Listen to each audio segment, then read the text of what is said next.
So what are the good and bad things with renting versus buying? I want to talk to you just a little bit about some of the drawbacks and some of the pros and cons with each so that you can make the right decision for you and your family.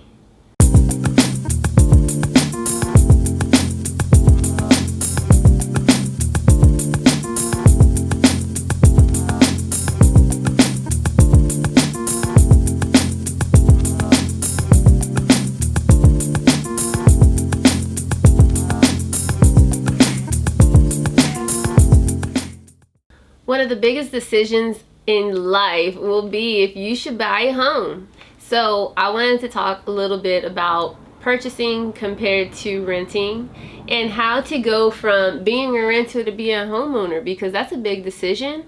And some of the things that I personally went through to get me into home ownership was a little bit more on what I didn't like about renting. So let's start there. So everybody has their own financial means, and understanding where you're at financially can make all the difference. And I highly suggest you create your own personal budget for your household so you can see what the differences are once you do make that transition, how much it would cost or how much you can afford for this new home, along with the maintenance and upkeep of the house, but also how much of a difference and change in your financial state that would be. So one is basically just go through, pull your budget, write up your budget, and see what is actually going on with your finances. Knowing where you are is where you start with the whole entire process of if you should go ahead and start to purchase rather than rent. So for some people, they can take a paycheck and that paycheck covers all of their rent and most of their household expenses. But there are other things that go into renting that some people don't like. I personally did not like that I had to ask if I could paint the living room or paint any wall in the house there.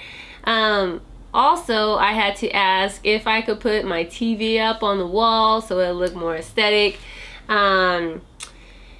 There also, for me and for a lot of people, the rates go up. So a landlord can actually just increase your rates out of nowhere, and now you're paying an even higher amount for this apartment that you've been living in forever. So some things that happen within renting is you are not putting money into your pocket like you would if you were paying off a mortgage. You're putting money into the landlord's pockets. You're helping build their equity. But on top of that, you have the pros and cons of, if your rent goes up, you got to move. At the end, the pros are that, you get a new place that's upgraded, possibly. But then the cons are you got to move all your stuff, however many times that is. I was just talking to a friend of mine, and she's been moving for the last 5 years. She's like, it's time to stop. I needed to stop this. I personally went through the same thing. When the rent went up, I moved to a different location because, I could get a better place if I'm paying this much rent, So I always moved, and I hated moving. And that's what really forced me into going and getting my own spot, getting my own house. So I wouldn't have to keep going through increased rates, increased pricing for my home, and then on top of that, I could decorate it however I wanted. So I could paint any wall. I had a teal wall. That was my first adventure when I got my house. I got a teal wall because that's my favorite color. But I didn't have to ask for that. All my TVs were mounted on the walls, no problems, nobody being mad. I could change the carpets out and put tile and vinyl flooring, update the light fixtures, paint the cabinets. I really like that stuff. So let's just say you're a renter and you're renting this whole entire time, and your checks that you get, just one check will cover your rent and your monthly expenses. When you go into buying, you got to think about stuff like the homeowner's insurance, the upkeep of the house, little things like that. If it's less expensive to rent, you can actually be saving up money to go towards the down payment of a house. So let's just say you have extra funds after you've paid off everything and the rental spot. You can start saving up money so that you can pay for a closing cost or down payment on your house. you know, so it could be like a win-win where you're actually saving a little bit more while staying there a little bit longer. Renting also gives you the flexibility to move. So if you aren't grounded to where like I'm gonna be living here for a while, 10 years plus, then renting gives you the flexibility to be able to like just, okay, we're not gonna stay here, we're gonna move here, or we have to move to another city or another state. So it does give you a lot of flexibility with renting. So those are some of the pros of renting an apartment or a house. Some of the downfalls with renting is you have less control, first off, on who your neighbors are because you're probably going to be sharing a wall with them if you're in an apartment complex. You have less flexibility in your living environment, and that really means that you can't just go paint walls and decorate and change things out, because that is not your personal property. You can't actually do that. So you have to get approval before that is done. But if you do, like let's just say you changed out the microwave, or you changed out the dishwasher or cabinets and stuff, you have no interest in that. So no interest, like it's not yours. Like you can't just go do that. And if you were doing that, let's just say you rented a house and you started changing the flooring and upgrading things, that landlord can just put you out basically. Like all that stuff will still be there. So you got to think about that as a renter. You can't customize your home when you're a renter. It has to be the way it is, or the landlord has to put money into it for it to be done. Then they have to approve those situations. So those things aren't usually done unless you moved out and somebody's moving in. They clean it up and make it look fresh and new for the new person. So there's a little bit of a con for, you know, renting versus buying, because if you were buying, you could do whatever you want to do to your house. Another thing to look into as a renter is your monthly rent could go up, which now in turn has you either paying a higher rate, and this can go up continually. Actually, I think they can do it every 6 months, I think.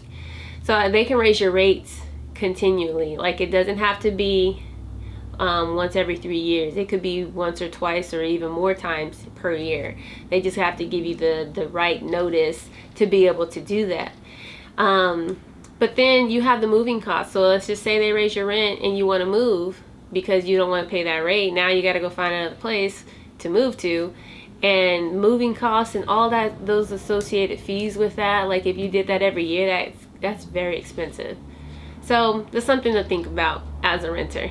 So I am for purchasing, as long as the numbers are right. One of the biggest things that I personally did that, you know, a lot of people get into with purchasing is they get a home to where the amount of their home is about the amount that they were paying in rent. And it's a really good situation to get into, especially if the place that you're purchasing is bigger than the rental space that you had. So one of the biggest things with renting is you don't have to ask for permission to change anything. If you wanted to gut out a kitchen and replace it with completely different types of cabinets and dishwashers and everything, like you could change it to whatever colors you want to change it to. Believe me, I've been in some houses where they're just like had full range of doing whatever they want, and it's like, whoa, wait a minute. But you can do whatever you want to in your home that you purchase. On top of that, you know, there's financial benefits, tax benefits along with most purchases, mortgage interest and other things that are deductible off of your closing costs. When you purchase a house, you're building equity. So equity is basically the difference between how much the house is worth and what you owe. And when you're building equity, it can be leveraged later on down the road to where you can pull that equity out or use it to further benefit your family or benefit your other financial needs. So a lot of people have objections with purchasing. Like I said, I'm all for purchasing. But there are objections to purchasing, like what happens, you know, I don't want to cover the cost of if something breaks down. I don't want to have to pay for the dishwasher if it's broken, or if something happens. What if there's a leak? What if there's a flood? all these different objections. What if I have to move out of state and now I have this house that I own? You know, objections. I have answers for all those, but what I'm saying is there's always going to be objections. It's really about going to find out your possibilities. Like if you had to move, you can rent the house out, you can put it as an Airbnb and have somebody take care of it while you're gone. You could rent it to a family member, you could sell it and just be done with it. It's really up to you. And let's just say something happened in the house, you know, you have a home warranty and that's why you have coverage. So another thing you can do is start a little home savings plan. So you put money up every single month just in case something does happen that is not covered by the home warranty or any other insurance. You know, those little things do accumulate over time, and 3 years down the road you could have a nice chunk of change to handle any type of repairs that need to be made. So there's, you know, always going to be objections. There's different ways to get past those. So I know deciding to purchase compared to renting is, you know, a personal decision, but there's other things that go into it, like I said. So, you know, if you have no down payment, you know, that could be a problem. And it can actually be overcome because there are programs, so there's other ways to actually get down payment assistance.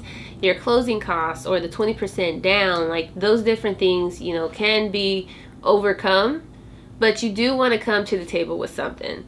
Another thing is, would the mortgage prevent you from saving for other things? So it really just takes in, you know, what your goals are so that you can understand what you're saving for and where your money is going to be allocated. On top of that, you have to think about, is your credit right?